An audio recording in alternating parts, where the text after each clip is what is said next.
여러분, 대한민국 경제가 비명을 지르고 있다. 이게 사실일까요? 정확히 사실입니다. 그 대표적인 것은요, 이겁니다. 수출 말입니다. 대한민국의 가장 큰 경쟁력은요, 수출 잘한다 이거잖아요. 수출이 핵심 역량이에요. 그런데 지금 수출을 한번 보세요, 여러분. 1월에서 8월 20일까지 무역 적자 금액이 254억 7천만 달러입니다. 역대 최대입니다. 1996년에 206억 달러보다가도 훨씬 많습니다. 이렇게 가다가는요, 여러분, 대한민국의 가장 중요한 핵심 역량이 붕괴될 수도 있다는 이야기예요. 붕괴될 수도. 그래서 저는 충격이 된다고 생각을 합니다. 주경호 경제부총리도 복합위기 시작됐다 이렇게 이야기를 했잖아요. 그게 점점 현실화돼 가는 느낌이에요. 현실화. 이거를 막아가야 되는데 과연 막아갈 수 있겠느냐, 이런 생각이 저는 너무 크게 들고 있습니다. 여러분, 무역 적자가 이렇게 나면요, 달러가 대한민국에 그만큼 들어오지 못해요. 대한민국에는 달러가 많이 공급이 돼야 됩니다. 달러가 공급이 안 되면 그만큼 달러의 가치는 올라갈 수밖에 없잖아요. 그 때문에 무역이 흑자를 빵빵 내줘야 됩니다. 그런데 이렇게까지 되니까 심각하죠. 좀 더 구체적으로 보면 여러분, 지난 1월부터, 아니 좀 더 올라가서 작년 12월부터 무역 적자는 시작이 됐거든요. 그만큼 말입니다. 수출 환경이 좋지 않다는 이야기죠. 12월에 4억 3천만 달러 적자를 내더니 1월에는 49억 500만 달러를 냈습니다. 2월 3월은 흑자가 나더니 이것도 조작된 흑자죠. 대통령 선거 앞두고 조작했거든요. 그리고 4월, 5월, 6월, 7월, 8월 내리 계속 적자를 내고 있습니다. 이대로 가면요, 이대로 가면 5개월 연속 적자란 말도 이제 나옵니다. 왜냐고요? 8월 달을 보세요. 8월 1일부터 8월 20일까지 적자 규모가 102억 1,700만 달러입니다. 이것은요, 일주일 만에 만회할 수 있는 지표가 아니에요. 굉장히 어려운 지표입니다. 게다가 지금이 8월입니다. 8월. 어떻게 생각하면 7, 8, 9는 수출 비수기라고 이야기할 만큼 어려울 때거든요. 그렇다고 하면 무역수지 적자 폭은 더 커질 수가 있다는 이야기가 되는 건가요? 그래서 복합위기가 현실화된다는 이야기를 하는 겁니다. 환율이요? 환율도 지금 장난 아닙니다. 보세요. 어저께 장중에는요, 장중에 1340.2달러를 넘어섰습니다. 마감 달러가 죄송합니다.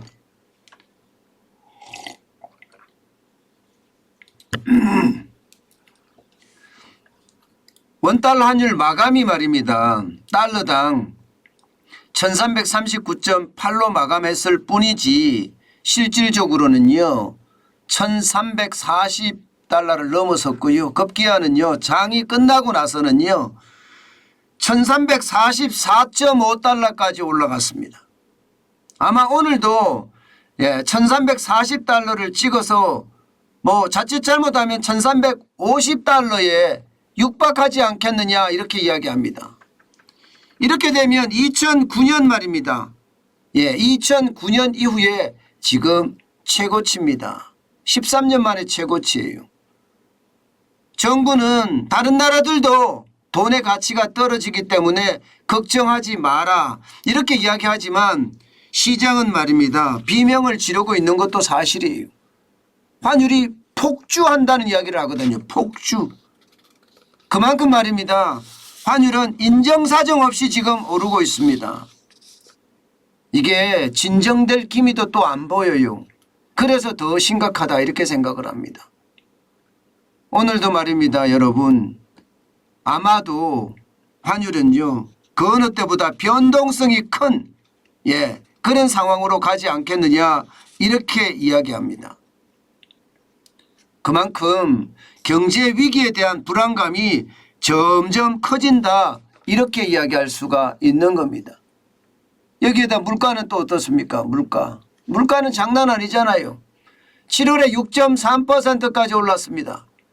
8월에도 6% 중반대 내지는 6% 현 상태를 유지할 거라는 이야기를 하고 있습니다. 그렇다면 여러분 시장의 분위기는 어떻게 될까요? 물가 폭등에 수출 적자에 여기에다가 환율 폭등까지. 지금 우리가 느낄 수 있는 것은요. 지금이 경제 위기다 이렇게 느낄 수가 있는 겁니다. 지금이 경제 위기다. 복합 위기라는 게 그렇잖아요. 크고 작은 위기들이 한꺼번에 몰아치는 게 지금 복합 위기의 전형인데 지금 우리가 보는 지표들이 좋은 지표가 아무것도 없습니다. 수출이든 환율이든 물가든 말입니다. 지금 이렇게 되면 여러분 환율이 1,300원, 1,400원 충분히 갈 수 있습니다. 만약에 충분히 1,400원이 갔을 때 과연 추경호 경제부총리가 얘기했던 것처럼 9월, 10월 이후에 물가를 잡을 수 있을까요? 물가를 못 잡을 수도 있습니다. 환율이 천정부지로 올라가기 때문에 말입니다. 그러면 여러분 경제 상황은 점점 악화될 거예요. 여기에다가 말입니다. 지금 수출은 최악의 상황으로 간다 이렇게 이야기하거든요. 수출은요.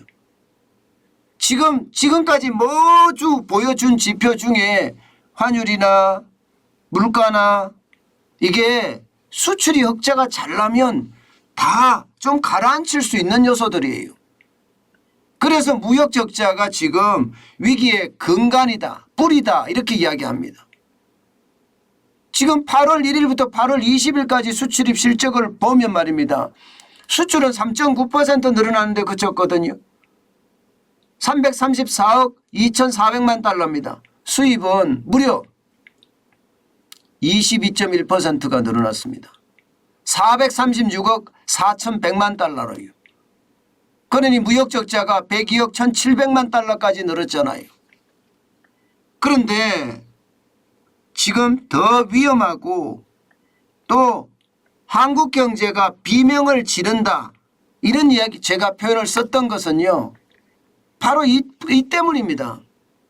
석유 제품은 109.3%가 늘었고 자동차도 22%가 늘었고 선박도 15.4%가 늘었지만 대한민국의 주력이라고 이야기하는 반도체는요. 7.5%가 줄었습니다. 전체 수출에서 반도체가 차지하는 비중은요. 적을 때가 15%고요. 많을 때는 20%입니다. 많을 때 20% 가져가는 반도체가 지금 마이너스 7.5%가 됐다는 것은 앞으로 암울하다는 이야기가 돼요. 앞으로 암울하다. 게다가 스마트폰 대한민국 전 세계 1등이잖아요. 무선 통신기기가 24.6%가 줄어들었습니다. 어마어마하게 줄어들었죠. 게다가 말입니다. IT 하면 대한민국인데 이 IT에서도 지금 맥을 못 추고 있다는 뜻이에요. 컴퓨터 주변 기기가 32.8%까지 떨어졌습니다. 이것은 말입니다. 대한민국의 주력이라고 이야기하는 반도체와 IT가 지금 망가지고 있다는 이야기가 되는 겁니다. 게다가 이게 떨어지는 폭이 워낙 크니까 이러다가 말입니다. 무역 적자발 경제 위기가 오는 것은 아닌가 이런 얘기를 하거든요. 석유 제품은 109.3%가 늘어났다고 하더라도요. 이것은요. 그만큼 비싸게 들어와서 비싸게 나가니까 국제유가라는 건 국제적으로 통용되는 가격이잖아요. 그죠? 뭐 우리만 가지고 있는 반도체는 우리가 가격을 어떻게 해야 되는지 우리가 결정할 수 있는 거지만 석유 제품이라는 것은 다 같이 올라가잖아요. 그러니까 이것은요 금방 또 유가가 내려가면 그만큼 내려간다는 전제가 있으니까 수익성도 그렇게 좋지 않고요. 다행히 자동차가 좀 많이 나가는 건 다행이다 이렇게 생각이 되죠. 선박도 15.4% 다행이다 생각이 들지만 주력이 무너지니까 이게 충격이다 이런 생각이 들어요. 더더욱이 말입니다. 이 지표 보세요. 중국이나 홍콩 쪽으로 나가는 수출이 최악으로 가고 있습니다. 중국으로 나가는 수출은 11.2%가 줄어들었고요. 홍콩으로 나가는 수출은 45.0%나 줄어들었습니다. 어마어마하죠.